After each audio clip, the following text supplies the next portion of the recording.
Намираме се на прага на една изцяло нова технологична ера и тя се задвижва от изкуствен интелект, който прави нещо съвсем различно. Нещо, което не е просто изчисляване. Той твори. Така че хайде, да забравим за момент за онзи AI, който само и единствено анализира данни. Днес ще си говорим за AI, който създава.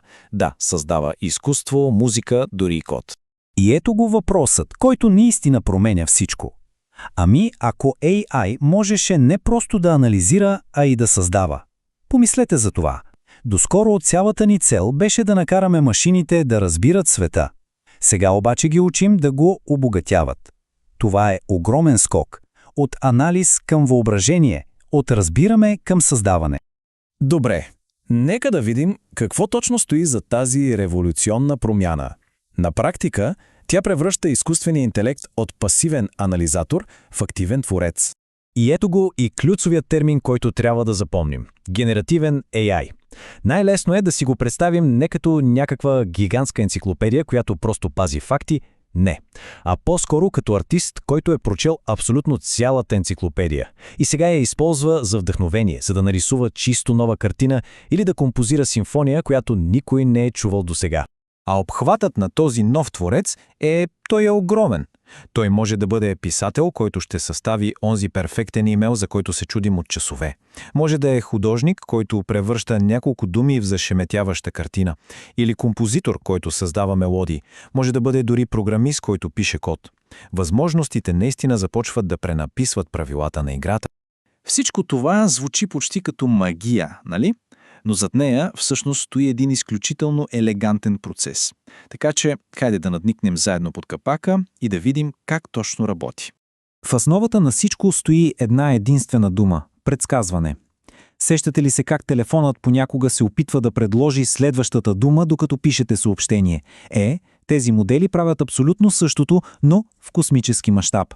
Те предсказват следващия пиксел в една картина, следващата нота в мелодия или пък следващия ред код. И целият този, да го наречем, творчески процес, всъщност се случва в три основни стъпки. Първо, идва обучението.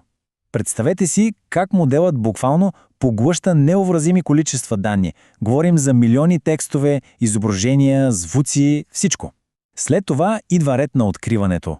И тук е ключът. Той не просто запаметява. Не, той анализира, търси и открива скритите връзки и статистическите модели във всичко това. И накрая, разбира се, генерацията.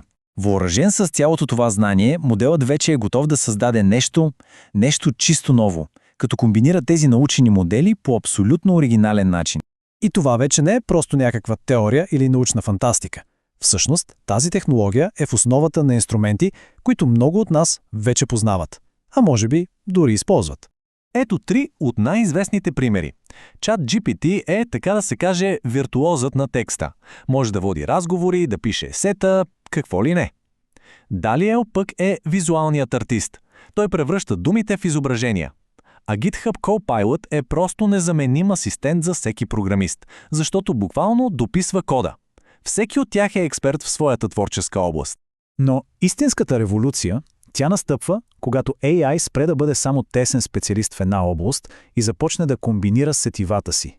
И точно това е следващото ниво – мултимодалност. Разликата тук тя е фундаментална. Помислете си за стандартния AI като за някой много тесен специалист. Той или разбира от текст, или пък обработва изображения. Едното или другото. Мултимодалният AI от друга страна, той е много по-близо до това как работим ние хората. Той може, например, да види една картина и в същото време да я опише с думи. Свързва два напълно различни типа информация в едно цяло. И това отключва просто невероятни нови възможности.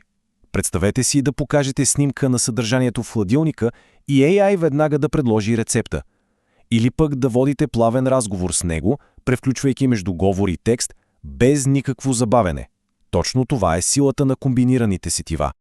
Добре, теорията е наистина впечатляваща, но къде виждаме реалното й въздействие? Хайде да видим как тази технология вече променя света около нас, буквално индустрия по индустрия. Въздействието е навсякъде. Както може да се очаква, творческите индустрии и програмирането са сред най-силно повлияните. Там AI действа като изключително мощен асистент. Но забележете как навлиза и в бизнеса, за да автоматизира доклади, и дори в образованието, за да създава персонализирани учебни материали. А какво е горивото за тези креативни машини? Отговорът е прост – данни. Огромни, разнообразни масиви от информация. Качеството на храната, която се подава на модела, директно определя колко способен и колко гъвкав ще бъде неговият интелект. И ето това е същината на цялата трансформация. Вече не говорим за машини, които просто изпълняват команди. Говорим за системи, които се превръщат в наши партньори в творческия процес. И така стигаме до финалния въпрос. И той не е какво може да направи технологията, а какво можем да направим ние с нея. Това не е просто поредната иновация. Това е покана да разширим границите на собственото си въображение. Какво ще създадем заедно? Бъдещето е отворено за нашите отговори.